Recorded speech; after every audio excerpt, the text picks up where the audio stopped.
So there's a belief that when you're covered by God's favor, that they say your name will be mentioned in rooms that you've never stepped foot into. So we'd be remiss if we did not honor the late Congresswoman Eddie Bernice Johnson, as mentioned earlier, for nominating you for this prestigious civic award. So how did you two become such great friends? I have to ask first, Miss Ernestine Cole, where are you? Can you wave your hand or stand up real quick? Where's Miss Ernestine Miss Cole? Miss Cole, there she is, Miss Cole. I know that introduction was made by Miss Cole. I think she used to work in Miss Eddie Bernice Johnson's office. And I always joke and say that I'm the hamburger flipper from Pleasant Grove because my first 2 restaurants were in Pleasant Grove. And for really for about 5, 6, 7 years, I was just up and down the street in Pleasant Grove. And sometimes I tell my pastor, I thank God for keeping his loving arm of protection, a hedge around me in Pleasant Grove. I grew up in an area like Pleasant Grove, but he kept his loving arm and protection around me. And so she wanted to have a grassroots picnic for the community. And because I was in the restaurant business, I was called in to see this congresswoman who I'd seen on TV and in the newspaper. And so one of the things, as a congresswoman, she's a talker, and as a person, I'm naturally a listener. And I heard what she was saying, and I had to go biblical on her because I didn't think that Big Macs and quarter pounders would do well at a picnic. So I said, man can't live by Big Macs alone. And what we did was, and we did this for about 12, 15 years, I would find a vendor, typically a minority vendor, and she would find a park, and we would have these picnics. And so we would have minority vendors to supply the food. But we were very professional. We listened, and I do want to say, her son is here. I think, besides loving the community, where's Kirk Johnson? Kirk, can you stand? Give him a hand. What I observed was she loved 2 things. We would have these sessions where I call it unplugged. She had her official office, as a U.S. Congresswoman, and then she had another office that was not paid for by the government. And we would go to the other office, and she would talk about how government should work, crossing the aisle and things like that. But what I did was I think I listened to her, made sure I knew whatever I did for Ms. Johnson, that we did it to perfection. And then we started getting invited to Washington, D.C. or Austin, Texas for events. But I think I earned her respect. And then sometimes she would show up at an event. I might get a minor award, and she was St. Mary's Nursing School, which is part of Notre Dame. I was Purdue University, and that was like TCU SMU or Texas A&M. And so one time the backfield for one of our football teams happened to show up, and she was giving them hell. She was giving them hell because she was in Notre Dame. But I really think I earned her respect. And Kirk, my hat's off to Miss Eddie Bernice Johnson. My hat's off. So, Mr. Parrish, I like to say your career has 2 sides to it. We have your professional achievements, which were mentioned earlier. You have the #1 Black-owned business for the last 5 years, which is absolutely amazing. And we are all believing God for #6, right? Look, it's like the Michael Jordan. Michael Jordan has 6 rings. You have to have the 6th ring. But there's another side to your career, as been mentioned all morning. It is the intentionality that you have about making a difference in the community. Like, you have this amazing way to blend career and community. Now, I'm going to let you finish this story, but this is a prime example of Mr. Parrish's heart. So Mr. Parrish is driving up Ledbetter in Oak Cliff one day. And, the old YMCA was there that is now for Oak Cliff. Well, he noticed that the pool was empty and it had weeds growing in it. Now, instead of Mr. Parrish minding his business and going where he was supposed to go, what does Mr. Parrish do? Because of his big heart, Mr. Parrish makes a U-turn and he goes to find out, why is this swimming pool empty in Oak Cliff? So tell us what happened after that. Okay, so I was able to meet with, first, how many people know where that hook you do in Ledbetter? If you're going east, then you got to make that hook and you look at your swimming pool. And I had read about for Oak Cliff and these two former teachers, Taylor Torrance and Xavier Henderson, and I had read about them. And so turned the corner and actually had a meeting going on there with Rodney Baker. If Rodney's here, wave his hand. He's another Black-owned business contractor that I work with. And just in my own language, I just said, hey, so what's up with the pool? And they talked about, I think they had been advised to just get a bulldozer, fill it with sand, and just let it go. And I said, well, let's sit down right now and try to design a program. So one, the maintenance of the pool, getting it back in shape. Eventually, the decoration and decor and furniture around the pool. Okay, you got to have lifeguards, and so we developed the lifeguard program. We began to model this that day. And so the teenagers need summer jobs, so let's train the teenagers to be the lifeguards so then the little kids they could swim. And I think even now, this is about our 4th year, I believe now they can train their own lifeguards. So instead of farming out the training, to me, we have a very comprehensive swimming pool program. And I believe it's about 2,000 people have visited the Fort Oak Cliff. But to me, that was something where I saw the need, I felt I could afford it, and so let's do it. Let's just sit down here and do it right now and make it happen. And see, to a lot of people, absolutely.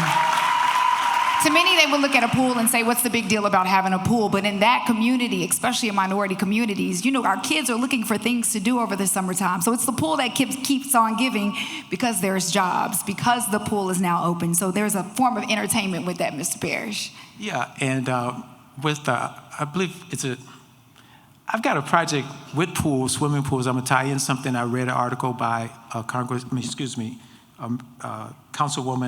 Carolyn King-Arnold. And so I want to talk to Communities Foundation because I think I have a wider pool program that we want to try to put together. So we want to talk about that in December. See if we make it happen in the southern sector. You always have great ideas, Mr. Parrish. All right, also Mr. Parrish's foundation, which I did not hear this being mentioned earlier, you partner with the Texas Rangers, which I'm told is the first partnership of its kind. It's a 4-year, $250,000 commitment that offers minority students a chance to work in the Texas Rangers front office, which was part of their commitment to increase minority representation in the front office, which is amazing. Now, from my understanding, some of those interns have actually been hired to work for the Texas Rangers. Is that valid? Yeah, true. Now, first, where are the Texas Rangers? World champion Texas Rangers. Yes. There they are. America loves a champion, right? The world champion Texas Rangers. It's been a great partnership. We're going into our second 4 years with it. So we bring in 5 students. And the thing, a lot of young people want to work for a sports team. But most of these interns, the demand is so high that they're non-paying internships. Right. And so I said, well, one of the things we've got to do, we have to pay the interns. And so, we got that settled. And the program is growing. I have to thank UT Arlington, Dr. Bobadilla, for partnering with us also to make sure we get this program right for the students. So UTA, a shout out to University of Texas at Arlington. And I'll just say our key, I think we'd have to say our number one person, our number one recruit, he went through the program. He actually was hired by the Rangers. He scouted Arizona Diamondbacks when we played them in the World Series, like the previous year. And I believe it's Kendall Coleman. Kendall Coleman, he's from the East Coast. But now he's with the Milwaukee Brewers, and he reports directly to the general manager of the Milwaukee Brewers. And others have worked for teams like the Denver Broncos, the Los Angeles Lakers, the Dallas Wings, the Seattle Seahawks. So these interns now, because you have that on the resume, they're beginning to move forward. So we hope to continue to partner with the Charlie Pride Texas Rangers Foundation to get minority representation and women in the front office of pro sports. But thank you, world champion Texas Rangers. And obviously we can go on and on. There's hundreds of examples of you exemplifying true servant leadership, and we appreciate you so much for that. But I have to ask you, why is it so important for you to combine serving alongside helping men and women to achieve the American dream? this is a slight McDonald's story, and I do have some fellow franchisees here. We were in a meeting, probably my second year as a franchisee, and I tell you, my goal was to have 3 to 5 McDonald's. When people try to get in business, I tell them, you don't get in business, get rich. You get in business to pay the mortgage and send the kids to school. You know, if you come out any better than that, because, you know, most businesses fail, 2/3 fail in the first year, then another half fail in the next 5 years. And so my goal was 3 to 5 McDonald's. And whoever the powers that be with McDonald's asked that question, I said, well, I want to have 3 to 5 restaurants. So then they turned to another gentleman after me, Darren Pace, who was a franchisee also. And he said, well, I want to make a difference in the community. And I said, man, I wish I'd have said that. And so that resonated with me. I talked with Darren about a week ago, and he vaguely remembers the meeting, but I remember so vividly. Now, I'm gonna tell you, my parents worked in the community, so I began to see that as a child. When you first open your first restaurant, and guys, I opened my first restaurant, you put all your money to get the franchise, and then we were told we had to give $500 to a charity to open. And that was, hey, Dr. Flowers, that was painful, $500. But we gave to a YMCA. And so I began to see our giving. And I began to understand the accounting of it. And it's like, you have petty cash. And I began to see where in my business, I could begin to divert funds to help the community. So when the churches came in, and they had a program, or the cheerleaders came in, or the football team, I began to see that if I began to set money aside, and I tell some franchisees now, I think I first started with maybe $50 a restaurant that I would put to the side and build a treasury. Now, it's a lot more than that I put to the side now, but I begin to build this bank of funds. And so then if someone comes to me and I think it's a great idea and I can afford it, then that's what we do. Now, also, with the charity, once my children take over, it's kind of authoritative now, like, I've got the power. But it'll become, more corporate, and they'll have to make different decisions. But right now, mine is like, okay, if I can afford it, and I think it's a good idea. Plus, if I could go direct, if I could get scholarships directly to a student, and I'm not so much for programs and things like that. Fort Oak Cliff was a program, so to speak, but it was directly, you could walk in there and see that pool. And you could see people swimming in the pool. Taylor, when we opened, he said, we're going to have a competition. We're going to race each other. I said, why do you think I did a pool? Because I can't swim. Because when I was a kid, we didn't have a pool. So, but anyway, if I can afford it and if it's a great idea, then I know I try to do it. And hey, let's try to get it done quickly. Let's work it out. Let's not go through the red tape. Let's get it done. I'm sure my children, they're going to have to go through more red tape. But anyway, hopefully I've been a good example for them. Mr. Parrish, what do you want to be remembered for? I thought about this, Lady Jade. Now, obviously, I hope my family would think, that Jewel would think I've been a C-plus husband. Hope my children would think that I'm at least a A-minus. Sometimes I tell my children, you got a good dad. When I do something for them, I say, you got a good dad. Ro doesn't say anything, but Jay to say, yeah, Dad. And, yeah.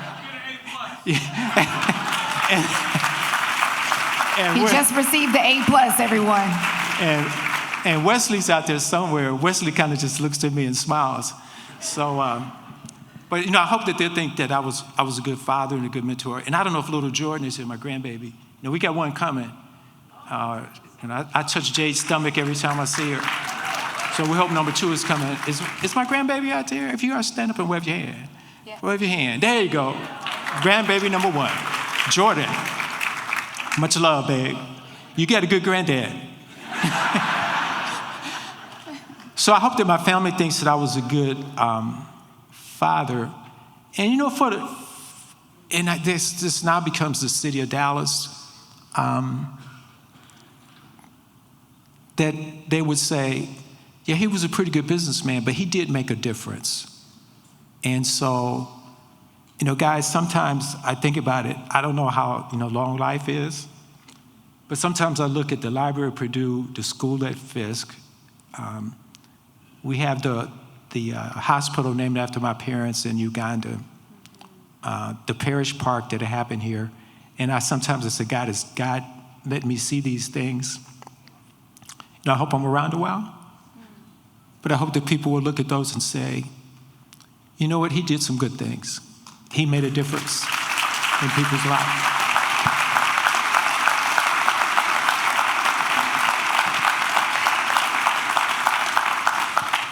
So, many of us, we get up and go to work with maybe one day the hope of building generational wealth, or maybe we want a certain lifestyle, or we're looking forward to retirement. But Mr. Parrish, you literally get up every single day with a drive and mindset like you are just getting started. And the more I've gotten to know you, I believe that you do that because of your why.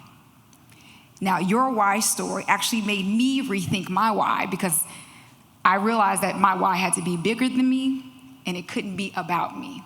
So if you don't mind sharing what we've labeled it as the boot story, but if you don't mind sharing with our guests today your why, so people can understand why you give back, why you work so hard. Like, you do not stop, and I know you will not stop. And I think this is the last piece for everybody here. And I do get emotional on this story. And let you know, I had a good family. We were a nuclear family. You saw the picture of my mother, my father, me, and my brother. But I always talk about my grandfather. And so it was about 100 years ago. He left Arkansas. He was a sharecropper. And it was during the Depression. And he moved to Memphis, Tennessee. And when I look at the generations, if we could go back to my great-great-grandfather, E. Chester Nugget Parrish, they always moved where they could get a better job and where their children could get a better education, whether it's from the Carolinas to Arkansas to Tennessee to up north. And so my grandfather left sharecropping, moved to Memphis, and he worked at a gravel pit during the Depression. And so I was told this story that he would get up around 4:30. Now he'd get up at 4. He'd have breakfast so he could leave at 4:30 to get to the gravel pit. And I was told that his boots didn't have soles, so he had to put wire mesh into his boots. It didn't have shoestrings, he had wire, and he'd have to take pliers to tie his shoes. And he would leave at 4:30 to make the 30-minute walk, North Memphis, Wolf River. Yeah, the Wolf River, he would pass through the Wolf River. And he would get there at 5 in the morning. But the man, the NFL owner, the NBA owner, the banker, the man would set out the number of shovels that he needed workers for. If he needed 10 workers, 10 shovels, 5. He would set out 5 shovels. And if he only needed 1 worker, he'd set out 1 shovel.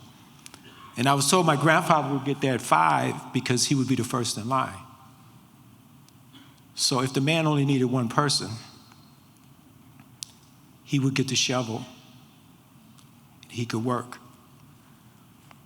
So I know I stand on his shoulders.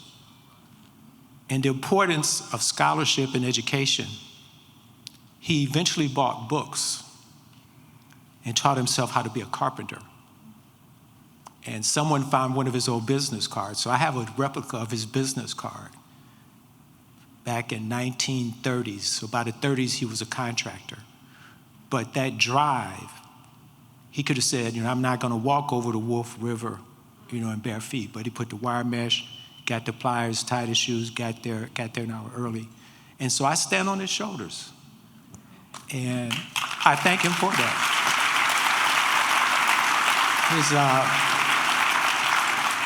His name was Will Leander Parrish, but I stand on his shoulders. And my wife asked me one day why I worked so hard, and I remember I told her that boot story. And so I think about that. And what I ask you, think of some, especially if you're getting into business, think of some family story that would motivate you. Because when I get tired, I think about, my grandfather, I think he would be very proud of me. He'd be very proud of me. One of my aunts gave me his saw. So I started to bring it here and have it on an easel. We made a nice shadow box with my first spatula, his saw, his business card from the 1930s. But think of a family story that motivates you. And that's what I lean on. That's my why. That's my why. Well, Mr. P, isn't that beautiful? I think everyone in this room would agree. You bring great honor to the Parrish name. We love you. We love your dedication. We love your heart. Thank you for being a trailblazer. Thank you for being a leader, a legacy creator. Thank you for being a champion of goodwill. You make our community, you make our city and our world a better place. Congratulations. Thank you. Please. Thank you very much. Can you please stand and honor the 95th LINZ Award recipient, Mr. Roland G. Parrish.